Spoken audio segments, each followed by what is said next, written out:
પર્યાવરણની દૈનિક શ્રેણી 5 મિનિટમાં આપ તમામ શ્રોતા મિત્રોનું સ્વાગત, અભિવાદન.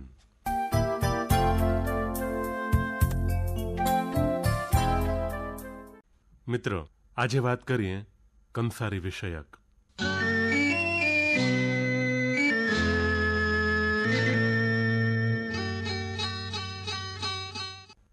મિત્રો, જગતભરમાં કંસારીની લગભગ 2,500 જાત છે, જે પૈકી મધ્ય અને દક્ષિણ આફ્રિકામાં અનુક્રમે 450 અને 150 વેરાયટી જોવા મળે છે.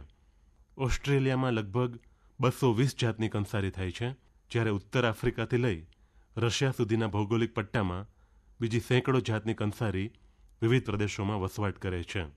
આ કીટક એના જીવનના ઘણા ખરા વર્ષો ભૂગર્ભમાં 30 સેન્ટીમીટરથી 2.5 મીટર નીચે ડિંભ અવસ્થામાં વિતાવે છે, જ્યાં વનસ્પતિના કૂણા મૂળિયાના રસ પર એ નભે છે.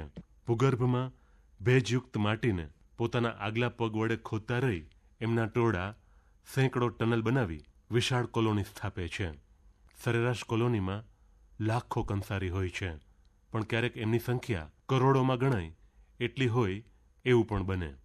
ડિંભ અવસ્થામાં દરેક કંસારી ઓછામાં ઓછા 13 અને વધુમાં વધુ 17 વર્ષ અંડરગ્રાઉન્ડ રહે છે, અને એ સમયગાળો પૂરો થાય પછી સપાટી તરફ પ્રયાણ કરે છે.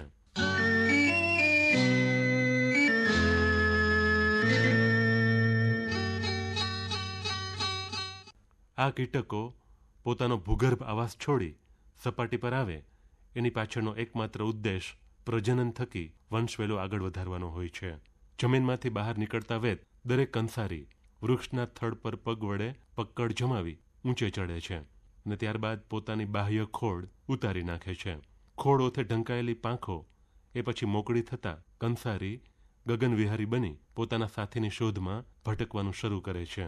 આ જાતની શોધ મુખ્યત્વે નર ચલાવે છે, જે માદાને આકર્ષવા માટે તાનસેનના રોલમાં આવી બુલંદ અવાજે સંગીત છેડવા લાગે છે. સિંગિંગ માટે કુદરતે નર કંસારીને પેડુમાં ખાસ પ્રકારના વાજિંત્ર છાપ સ્નાયુઓ આપ્યા છે, જેમને એ સેકન્ડના અનેક વખત દબાણપૂર્વક કંપાવે છે. દરેક કંપને ક્લિકનો અવાજ પેદા થાય અને એ અવાજ પોલા પેડુમાં આગળ વધી એમ્પ્લિફાય થતો બહાર નીકળે ત્યારે વિમાનનું પ્રોપેલર પૂરજોશમાં ફરતું હોય એવો આભાસ થાય. વગડાઉ પ્રદેશમાં લાખો કંસારીનો મેળાવડો થયો હોય અને એમાં દરેક મૂર્તિઓ ક્લિક ક્લિકનો સૂર છેડતો હોય તો એ વખતે પસંદગી કોને આપવી એ નક્કી કરવા માટે માદા કંસારીએ અપનાવેલું માપદંડ સરળ છે. જે મૂર્તિનું સંગીત વધુ બુલંદ એને પહેલી પસંદગી મળે. મિત્રો, સામાન્ય રીતે માદાને રીઝવવા માટે નર કંસારી સરેરાશ 100 ડેસિબલનો અવાજ કાઢે, પણ ક્યારેક બુલંદી 120 ડેસિબલ સુધી પહોંચી જાય છે. આ અવાજની માત્રા કેટલી ગણાય એનો આંકડાકીય રીતે ખ્યાલ ના આવતો હોય તો એ જાણી લઈએ કે કર્ણભેદી ધમધમાટી બોલાવતું જેટ વિમાન ટેક ઓફ થાય એ વખતે 120 ડેસિબલનો અવાજ પેદા કરતું હોય છે. લાખો કે કરોડો કંસારી એક સાથે આટલી તીવ્ર માત્રાનું ઓર્કેસ્ટ્રા સંગીત વગાડતા હોય એ વખતે ઉત્પન્ન થતા ઘોંઘાટનું પછી પૂછવું જ શું, વાતાવરણને એ અવાજ ગુંજાવી મૂકે છે. નર કંસારીનો અવાજ માદા માટે ભલે સંગીત હોય, પણ માણસ માટે અર્થહીન નોઇઝ પોલ્યુશનથી વિશેષ કશું નથી. લાંબો સમય એ સાંભળવાથી કાનના પડદાને કાયમી નુકસાન પહોંચવાની સંભાવના હોય છે. કંસારીનો ઓર્કેસ્ટ્રા બહુ નજીકથી કાને પડ્યા બાદ આંતરિક રક્તસ્રાવને કારણે શ્રવણ શક્તિ ગુમાવી બેઠા હોય એવા લોકોના કેસ અમેરિકાના ઇલિનોય, ઇન્ડિયાના, નોર્થ કેરોલિના વગેરે પૂર્વીય રાજ્યોમાં અગાઉ નોંધાઈ ચૂક્યા છે.